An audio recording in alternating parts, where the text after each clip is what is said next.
Përshëndetje të nderuar shikues, jemi të kërë në minutat e editarit informativ në RTS Gjirokastra, kundër të tjera sot do të ndiqni. Panairi Work and Study 2026, një nga eventet më të rëndësishme për orientimin akademik dhe profesional të rinjve, hapi dyert sot në Gjirokastër. Për të disa të invit radhas, institucionet akademike publike dhe jo publike u bën pjesë e këtij panairi duke prezantuar programet e studimit, mundësitë e karrierës ushtarake dhe sfidat që formojnë liderët e së ardhmes. Edhe gjatë ditëve të ftohta të dimrit, Gjirokastra vazhdon të tërheq vizitor nga gjithë bota. Rrugicat me kaldrëm, shtëpit karakteristike dhe historia e pasur e qytetit nuk humbasin asnjëherë rëndësinë e tyre, duke e bërë qytetin e Gurt një destinacion të preferuar për turistët edhe në sezonin e dimrit. Fshati i rinj i njohur si Ballkoni i Lunxhërisë, edhe pse me pak banor, kryesisht të moshuar, duket se i ka shpëtuar braktisjes totale. Afërsia me malin e Çajupit po ofron një mundësi të re për agroturizmin, duke i dhënë rindit një shans për të ringjallur ekonominë lokale dhe për të ruajtur identitetin e tij unik. Fillimi i kreshmës ortodokse në Dropull u shënua me aktivitete që u ndërthurën traditën, kujtesën historike dhe frymën komunitare. Në prag të një periudhe 50 ditore reflektimi që përmbyllet me kremtimin e pashme më 12 prill, banorët e zonës zgjodhen tani sin këtë udhëtim shpirtëror përmes rriteve të trashëguara ndërpreza. Ju njohim tani më gjerësisht. Ska shkurt ishte kryefjala e fushatës që vendos në qendër ndërgjegjësimin e të rinjve për rreziqet e përfshirjes në paligjshmëri. Ministri i Drejtësisë Besford Lamallari theksoi se sot krimi nuk rekruton vetëm në rrugë, por edhe në hapësirën digjitale përmes iluzioneve të luksit dhe famës menjëhershme. Kjo nismë e Ministrisë së Drejtësisë mbështetet nga OSB. I mituri që shihni në këtë video u arrestua në fillim të këtij muaji dhe rezultoi se ishte autori dyshuar i më së 150 vjedhjeve në kryeqytet në harkun kohor të 2 viteve të fundit. Ai shfrytëzoi nga 2 persona, të cilët u prangosën nga policia, që shtynin të miturin të futej në subjekte të ndryshme dhe të realizonte vjedhjet. Për të parandaluar raste të tilla, të cilat kanë ardhur në rritje kohëve të fundit, Ministria e Drejtësisë dhe OSB-i çelën fushatën ndërgjegjësuese për eliminimin e paligjshmërisë dhe krimit të të rinjt. Juridike falas, si përmes qendrës për parandalimin e kriminalitetit të miturve dhe të rinjve, po ashtu edhe përmes kësaj qendre të re multifunksionale që po ngrihet në Shqipëri për herë të parë për rehabilitimin dhe reintegrimin e të rinjve, në mënyrë që ato mos përfundojnë në burg, në institutin për edukimin për rehabilitimin e të miturve në Kavaj, por t'u jepë një mundësi e dytë. Grupet e krimit të organizuar synojnë në mënyrë aktive fëmijët dhe të rinjt, shpesh duke shfrytëzuar ata në moshën e përgjegjësisë penale për të shmangur zbulimin dhe ndjekjen penale.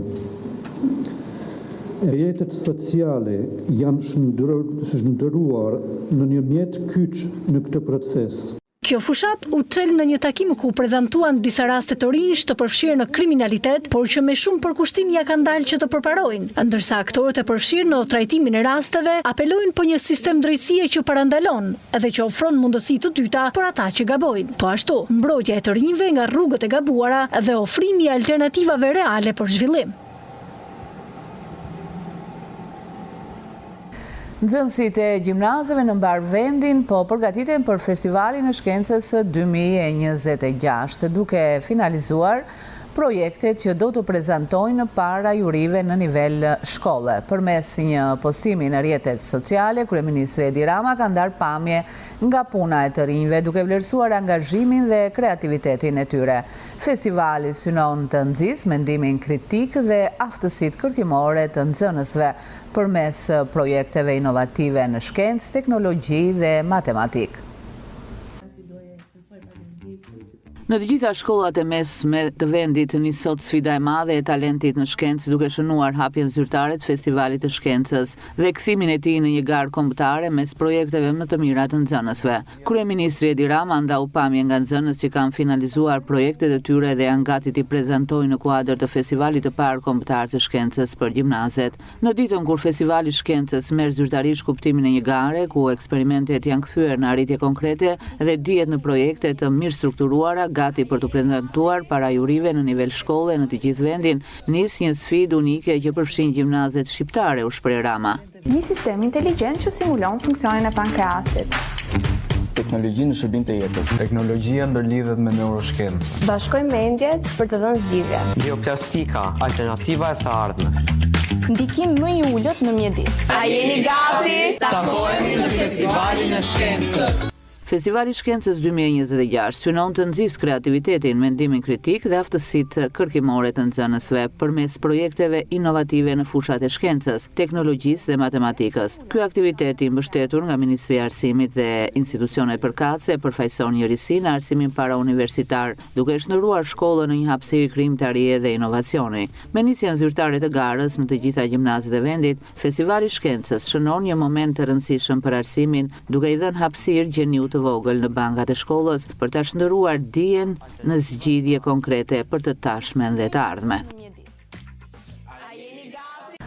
Shqipëria do të përfaqësohet me 180 shkolla në testimin ndërkombëtar PILS 2026, që do të zhvillohet gjatë muajit mars, duke shënuar kështu një hap të rëndësishëm në vlerësimin e sistemit arsimor parauniversitar. Gjatë një takimi me drejtues të zyrave vendore të arsimit, Ministria e Arsimit Mirela Kumbaro u shpreh se këtë vit vendi ynë merr pjesë për herë të parë në mënyrë 100% digjitale në këtë proces vlerësimi ndërkombëtar. Ministria e Arsimit Mirela Kumbaro ka zhvilluar një takim pune me drejtuesit e zyrave vendore arsimore për organizimin e testimit ndërkombëtar PILS 2026, ku Shqipëria do të përfaqësohet me 180 shkolla gjatë muajit mars. PILS është një vlerësim ndërkombëtar që mat aftësinë e nxënësve 10 vjeçar për të lexuar dhe kuptuar tekstin, ndërsa këtë vit vendi ynë do të marrë pjesë për herë të parë në mënyrë plotësisht digjitale. Sipas ministres arsimit Mirela Kumbaro, po vjen puna e koordinuar me të gjitha strukturat arsimore si në aspektin përmbajtësor ashtu edhe atë logjistik për të garantuar standarde të larta në këtë proces të rëndësishëm vlerësimi ndërkombëtar. PILS, i cili kryhet çdo 5 vjet që nga viti 2001, njihet si standardi global për vlerësimin e trendeve në arritjet në lexim në klasën e 4 dhe ofron të dhëna krahasuese ndërkombëtare se sa mirë lexojnë fëmijët dhe ofron informacione relevante për politikat për përmirësimin e të nxënit dhe mësimdhënies. PILS organizohet nga shoqata ndërkombëtare për vlerësimin e arritjeve arsimore. Panajiri Work and Study 2026, një nga eventet më të rëndësishme për orientimin akademik dhe profesional të rinjve, hapi dyert sot në Gjirokastër. Për të disa të invitradhas, institucionet akademike, publike dhe jo publike u bën pjesë e këtij panajiri duke prezantuar programet e studimit, mundësitë e karrierës ushtarake dhe sfidat që formojnë liderët e së ardhmes. Panajiri i punës dhe i studimit rikthehet në Gjirokastër për të 16 vit. Pjesëmarrës në të ishin 20 universitete publike dhe private, të cilët kanë prezantuar ofertat për vitin e ardhshëm akademik. Ndër stendat e ngritura ishte edhe ajo Universitetit Ekrem Çabej, i cili ofron rreth 22 programe bachelor dhe 2 vjeçar profesional. Siç e dim, Universiteti Ekrem Çabej ka 3 fakultete, fakultetin ekonomik, fakultetin e edukimit dhe shkencave shoqërore dhe fakultetin e shkencave të natyrës. Janë të 3 fakultete që funksionojnë me kapacitet të plot, madje jemi zgjeruar akoma më shumë me programe 2 vjeçare, me programe të përbashkëta, konkretisht Fakulteti Ekonomik ka 2 programe të përbashkëta me universitetet italiane. Një është menaxhim digjital bashkëpunim me Universitetin e Salentos dhe tjetri është menaxhimi i turizmit të qëndrueshëm në bashkëpunim me Universitetin e Molises. Dhe është rritur ndjeshëm nga viti në vit kërkesa e nxënësve për të ndjekur këto 2 degë. Dhe krahas programeve bachelor, kemi dhe programet e tjera 2 vjeçare për të stimuluar dhe për të nxitur pjesëmarrjen në universitet të atyre nxënësve të cilët nuk kanë një mesatare, nuk arrin mesataren pra për të kapur bachelorin. Dhe kemi programe 2 vjeçare në Fakultetin Ekonomik, kemi 3 programe 2 vjeçare dhe ndërkohë kemi dhe në Fakultetin e Edukimit dhe Shkencave Shoqërore programe 2 vjeçare. Duke qenë se jemi dhe një staf i konsoliduar, pra të gjithë gjithë pedagogët janë të kualifikuar në pjesën dërmuese të tyre me doktoratura, profesor të asociuar, profesor dhe akoma madje dhe më të rinjt janë në kualifikime sipër në proces doktorature. Pra, ju bëjmë thirrje të gjithë maturantëve që të ndjekin zgjedhjen Universitetin e Qerem Çabej, pasi disponojmë të gjitha mundësitë, qoftë materiale, themi, qoftë njerëzore dhe intelektuale, për t'u ofruar atyre një edukim sa më bashkëkohor. Vizitorët e tij ishin maturantë nga gjithë qarku i Gjirokastrës, të cilët tashmë janë duke vendosur se çfarë drejtimi do të marrin në jetë dhe ku do t'i zhvillojnë studimet e larta. Cilën deg e vendosur të ndjekësh dhe në cilin universitet? Të Universiteti e Qerem Çabej, degën e informatikës. Kam pasur gjithmonë qejf që të futem në Akademinë e Sigurisë. Edhe nga sot u qartësova dhe më shumë, jam qartësuar, më pëlqen si ide, mendoj se është shumë diçka aq e thjeshtë, po aq edhe e rëndësishme. Më pëlqen që ka shumë mundësi, pjesa edhe e punës, qëndrimi e bëjnë, sepse studenti këto ka problem, qëndrimi, pjesa monetare dhe e bëjnë akoma dhe më të thjeshtë. Edhe si profesion më pëlqen pjesa që nuk është diçka e përditshme, më pëlqen pjesa e drejtësisë. Më ka thënë se edhe si tip më shkon edhe më pëlqen, ka marrë edhe shembull nga të tjerë, nga babai im.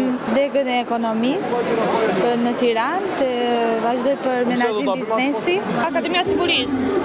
Përfaqësues të këtyre institucioneve akademike shpërndan informacion për të rinjtë e rajonit jugor mbi degët që ofrojnë, por edhe mundësitë që u jepen për punësim përmes studimeve në universitetet e tyre. Edhe gjatë ditëve të ftohta të dimrit, Gjirokastra vazhdon të tërheq vizitor nga e gjithë bota. Rrugicat me kaldrëm, shtëpit karakteristike dhe historia e pasur e qytetit nuk humbasin asnjëherë rëndësinë e tyre, duke e bërë këtë qytet një destinacion të preferuar për turistët edhe në sezonin e dimrit. Gjirokastra vijon të mbetet një nga destinacionet më të preferuara për turistët. Qyteti i gurt nuk e humbet bukurinë as në ditët e ftohta të janarit dhe shkurtit. Përkundrazi, atmosfera dimërore i shton një tjetër dimension bukurisë historike dhe arkitekturore. Vizitor vendas dhe të huaj zgjedhin të eksplorojnë rrugicat muzeale, kalan madhështore dhe të njihen me traditat e veçanta që ky qytet ofron në çdo stin. Jam i magnitur nga Gjirokastra. Nuk e prisja që edhe gjatë ditëve të ftohta të dimrit qyteti të kishte kaq shumë jetë. Rrugicat me kaldrëm, shtëpit karakteristik dhe atmosfera e bëjnë përvojën këtu të paharrueshme.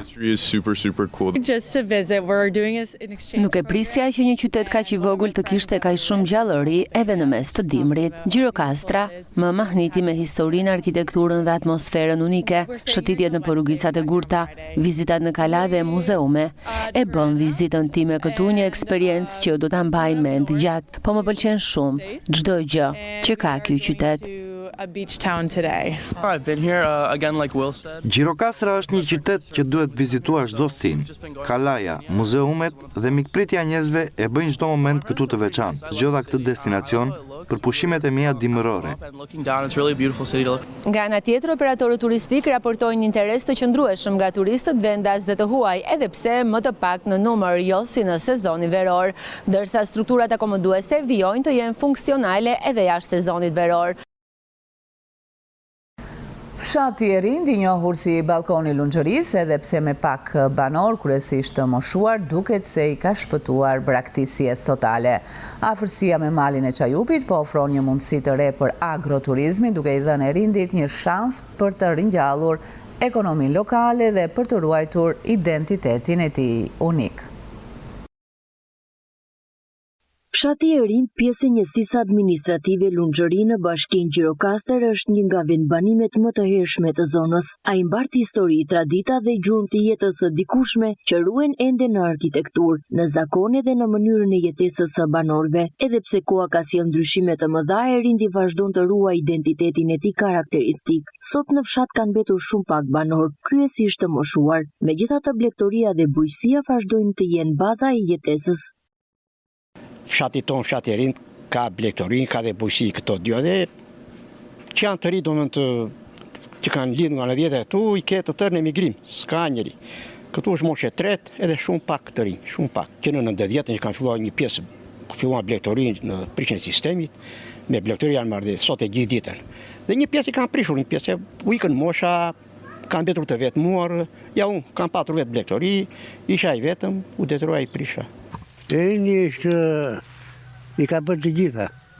Blegtori, bujësi, perimorët janë këto. Frutikura, vreshta, tropik, këto. Ka furnizuar edhe qytetin?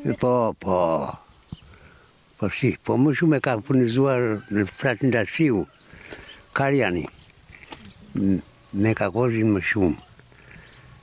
Kështu në rind, kështu fshatë tja bëjnë sa për vete, edhe pak të pronte bëjnë pazarin, shpejnë pazar, po më shumë ato dishata, punëtor, me prishës. Nuk e ka lënë njërë pa njërë, e zhitë dhe ka këtu, i hapje derën. Banorët kanë nisur punimet e stinës duke punuar tokën dhe duke u kujdesur për bagtit, ashtu si që është bërë brez pas brezi. Edhe me sfidat e zbrazjes së fshatit, tradita e punës dhe lidhja me tokën mbetet e fortë. Kjo është një periudhë krasitjesh. Tani krasitja është në të mbaruar tani, se i vjen faza vetë. Tani bujqët kanë filluan tani me mbjelljen e qepës dhe të patates të hershme. Tani kjo është sezion dhe më vonë, mbilën dhe më vonë. Po tani një pjesë e mbjellën se tuan se kjo është një fazë tremujore. Që më pas të mbjellën dhe një perime prap dore dytë, një tomate dytë ose një barbunjë, diçka të tillë kështu. Qëndrojnë aty në qendër fshati, edhe kanë fletur në makinë aty, kanë ardhur në përshpira kështu, jam rastësisht që kanë vjetë një te porta. Aty, po filmonte ai lule kështu dhe i fola erdhi ulën aty në verandë. Piu një kafe me mua bashkë, në thënë... E pëlqejmë fshatin? Po si, e frekuentoj fshatin. Malet, vëndet, gjë e bukur në natyra dhe bashkë, do gjë. Këta që janë që në gjënje, hejnë në e gurë në koqë, edhe që janë një sëmurja, hejnë një vje bari. Po si zonë e mire në gjëri, të poguaj që në bishkru. Si fshatë, si krahine, kënë mire, edhe si krim. Ja, tani në fillon faza jo me mbjellje, me në qep, patate, në këtu. Perimet, që të bëjnë. Si familje këshu, ka janë një 50 familje, s'ka në 2 veta, në 3, plejt veta.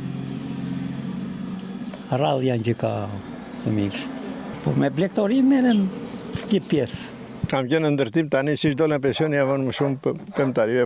Në shpi me pensionisti, i gjëra. Ja bëjë një përkatje dimerore tani, u litë pëmë më radhë. Pas edhe bëjmë në punim për patate, për qep. Sa për vete? Po ka një pjesë ka bakti, një po thuaj që jakë shu. Të rritë thuaj që ka një kur hiqë fshatit zbrazur. Po thosh pra guen 130-150 shtëpi, tani që ti numërosh me gjishtë. Rinja, si kuto, ka një 3-4 vete. 3-4 familje, ka në dhënë dhije. Lop në një sta për shtëpi, 1-2 për shtëpi. Erindi poshe me shprese dhe zhvillimin e turizmit. Vizitorë të ndryshëm kalojnë nga fshati për të ngjitur drejt malit të Çajupit, një nga destinacionet më të njohura natyrore të zonës. Prania e turistëve sjell gjallëri dhe mundësi të reja për komunitetin, duke i dhënë fshatit një frymë të re dhe një shpresë për të ardhmen. Fillimi i kreshmës ortodokse në Dropull u shënua me aktivitete që ndërthurën traditën, kujtesën historike dhe frymën komunitare. Në prag të një periudhe 50 ditore reflektimi që përmbyllet me kremtimin e pashkëve më 12 prill, banorët e zonës zgjodhen tani si këtë udhëtim shpirtëror përmes rriteve të trashëguara ndër breza. Banorët të shumë të bashkisë Dropull u udhëtuan drejt fshatit Dervicianit, duke ju përgjigjur ftesës për të festuar fillimin e kreshmës ortodokse. Karnavalet tradicionale dhe lojrat me balona ishin dy rritet që u kultivuan në sheshin Konstantinos Mitsotakis. Ringjallja e rritit karnavaleve në bashkinë e Dropullit ka filluar pas viteve 2000. Në fakt, është një rrit i vjetër, i cili zhvillohet kryesisht para vitit 1967, sidomos para luftës së dytë botërore. Banorët e moshuar në Dervician dhe në Dropull kujtojnë kohën e zhvillimit karnavaleve para vitit 1967, ku ishte edhe momenti i ndalimit me ligj, i besimit dhe predikimit fetar nga ana e sistemit totalitar.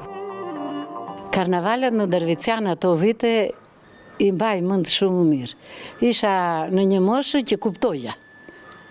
Edhe kuptova këtë gjë që çdo gjë në jetë mund të ndryshojë, po zakonet nuk ndryshojnë. Ato janë mbajtur nga gjishërit tanë, i kemi mbajtur dhe neve dhe do ta lëm t'i kene dhe breziri. Karnavalet në ato vite unë i kuptoj kështu. Atëhere i quanin prosopja në gjuhën greqishte, se çdo njeri vinte nga një maskë në fitir. Çfarë maskash vinin? Çfarë të kishin, ca e bënin me letra, me karton, me lloj e bënin njerëzit vetë. Si visheshin? Visheshin, njeri vishej plak, me të zeza, lite dhe shamin e bardhë, edhe tirë të leshin. Tjetri vishej si fermier, tjetri vinte ato zilet në mes, edhe tundej dhe ato kërcasin edhe buqitnin zilet, edhe populli rreth pjacës, qeshte dhe gëzonte. Dhe këndonin, dhe këngë satiritke, edhe mesaze kërcenin, dhe kështu kalonte një natë e tërë. Aktiviteti i dytë u zhvillua pikërisht ditën e fillimit të Kreshmës. Dita e parë e Kreshmës filloi me një aktivitet ku janë pjesëmarrës nxënësit e shkollave publike në Dropull, ndërsa Kryepleqësia e Fshatit Dervician organizon një drek me ushqime të cilat përmbahen në menun e Kreshmës. Në ratë parë ju urojmë gëzuar Kreshmës që zgjat 20 ditë për të argjerimin e Pashkës. Dhe çdo vit Kryesia e Fshatit, në bashkëpunim me Bashkimin Dropull, bëjmë këtë tip feste që fillon Kreshma për 20 ditë që thamë. Dhe neve kështu e kemi gjetur, kështu vazhdojmë dhe do ta mbajmë gjatë gjithë kohës që jemi këtu për të mbajtur traditën dhe kulturën tonë. Kryebashkiaku Dimitra Aktoli ishte prezent në zhvillimin e dy aktiviteteve, ndërsa përshëndetjet e pranishmit gjatë natës së parë. Festës ju bashkuan edhe vizitorë të ardhur nga Larisa e Greqisë, të cilës shijuan edhe gatimet tradicionale të zonës.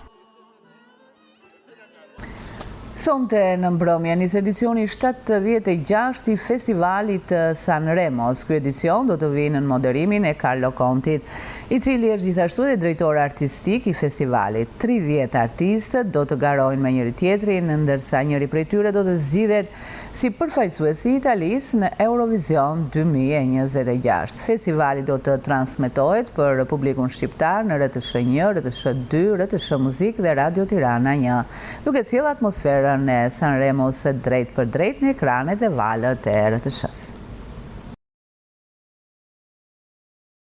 Nisë sonte spektakli i muzikës italiane, edicioni 76 i festivalit të Sanremos, i cili do të vinë në moderimin e Carlo Contit, i cili është një herësh dhe drejtori artistik i këtij edicioni. Aktori turk Kan Yaman do të jetë një nga bashkëprezantuesit e festivalit. Aktori do të prezantojë së bashku me drejtuesin kryesor Carlo Conti dhe këngëtaren e njohur italiane Laura Pausini në datën e parë të festivalit. Festivali i Sanremos do të zhvillohet nga data 24 deri në datën 28 shkurt dhe në të do të marrin pjesë gjithsej 30 artistë. Ndër pjesëmarrësit është edhe këngëtari Ermal Meta me këngën Stella Stellina. Meta kishte përfaqësuar më parë Italinë në Eurovision 2018 së bashku me Fabrizio Moron. Gjithashtu në garë do të jetë edhe këngëtari Raf me këngën Ora e per sempre, i cili kishte përfaqësuar Italinë në Eurovision 1987. Ashtu si në vitet e mëparshme, fituesi i festivalit të Sanremos do të fitojë të drejtën për të përfaqësuar Italinë në Eurovision 2026. Struktura e festivalit parashikon që në natën e parë të performojnë të gjithë artistët, ndërsa votimi do të kryhet nga juria e mediave.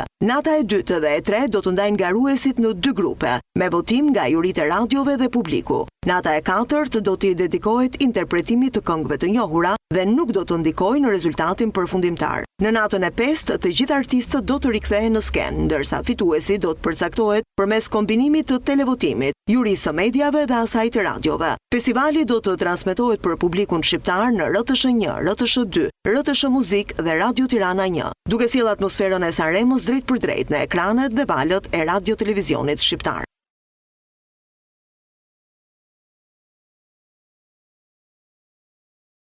Qendra për zhvillim dhe integrim Europian CEDI po zbaton projektin Lufta kundër korrupsionit, ti mund të kontribosh, i cili synon të kontribojë në përmirësimin e qeverisjes së mirë dhe luftën kundër korrupsionit në Shqipëri, si një kërkesë themelore për integrimin e vendit në Bashkimin Evropian. Ky projekt po zbatohet në Bashkitë Përmet dhe Shijak. Lufta kundër korrupsionit mbetet një prioritet kyç për përmirësimin e qeverisjes së mirë dhe avancimin e Shqipërisë në procesin e integrimit në Bashkimin Evropian. Në kuadër të iniciativës Lufta kundër korrupsionit, ti mund të kontribuosh, Qendra CEDI me mbështetjen e AMSHC ka zhvilluar një sër aktivitetesh që synojnë forcimin e transparencës dhe integritetit në nivel vendor. Fokusi kryesor i projektit është angazhimi i të rinjve në luftën kundër korrupsionit. Për këtë qëllim është organizuar një trajnim me anëtarë të këshillave vendor rinor, nxënës dhe profesionistë të rinj në qytetin e Përmetit, të cilët kanë përfituar një urim mbi rolin e qytetarëve në parandalimin dhe denoncimin e korrupsionit, si dhe mbi rëndësinë e integritetit në institucionet publike. Pjesëmarrësit u njohën me termin korrupsion, format dhe llojet e tij, si dhe me legjislacionin shqiptar dhe institucionet kryesore për luftimin e korrupsionit. Këto aktivitete synojnë të rritin ndërgjegjësimin e të rinjve dhe të nxisin përfshirjen e tyre në ndërtimin e një qeveriseje më të hapur dhe të përgjegjshme në nivel lokal. Këtu përfunduam, të nderuar shikues, ishte gjithçka e përgatitur për këtë ditar informativ në RTS Gjirokastër. Ndajemi bashkë me Luta Kopçe.